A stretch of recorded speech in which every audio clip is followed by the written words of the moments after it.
Last night I was watching Jerry Seinfeld on Netflix. Jerry Seinfeld is a New York stand-up comedian. He was very popular back in the 90s. He had his own show on national television, I think, for 10 years.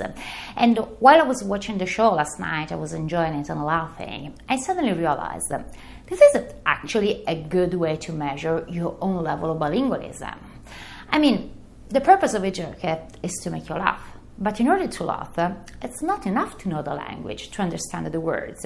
You actually need to get to the joke. And to get to the joke, you need to have some backgrounds. You need to know the story behind it. You need to know the cultural context from where the joke originates. Take, for example, the joke about the magic bullet theory that he tells in one of the episodes of Seinfeld. If you don't know anything about the magic bullet, about one of the most traumatic moments in American history, then those 3 minutes of pure comedy will hardly say anything to you. They will just be silly. Of course, I got the joke because I knew about the magic bullet theory, which was used to explain John Kennedy assassination.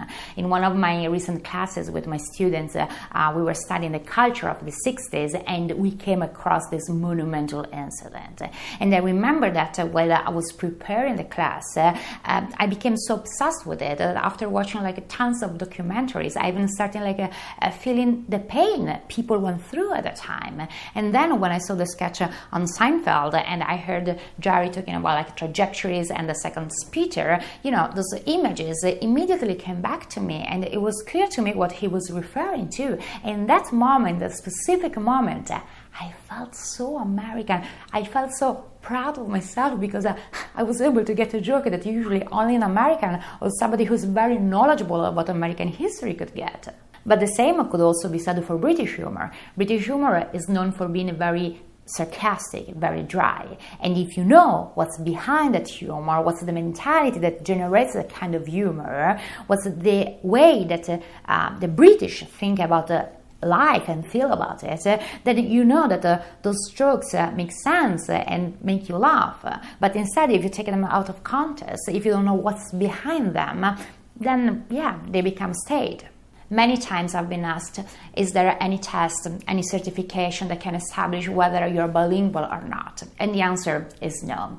A test can verify your knowledge of grammar, your level of fluency, but being bilingual is not just about that. Being bilingual is about knowing the language, but also absorbing the mentality of the language. And when you absorb it, the difference, you feel it immediately, because the language becomes something that is no longer foreign to you, detached, but something that instead is ingrained in your personality, something that has the power to even affect and change the way you think, act, and feel.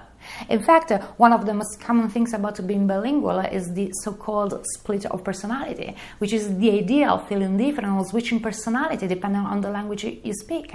And I say it when I switch from Italian to American. What changes is not only the language, but also my attitude, my mentality. I perceive the situation differently. I react differently. When I speak English, for instance, I feel more assertive, but also I tend to be more pragmatic and do things faster because it's the language that makes me think in a more straight and linear way.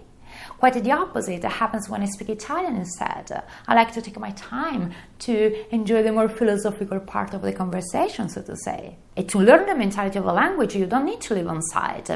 You just need to learn about it. You just need to use your innate curiosity to know more about the culture and the history of those who speak that language. For instance, do you like New York? Well, become obsessed with it. In the internet, there are tons of movies, books, documentaries about the city, about its culture, about its people, and what makes them New Yorkers. New Yorkers, for instance, are known for being self-obsessed in a good way.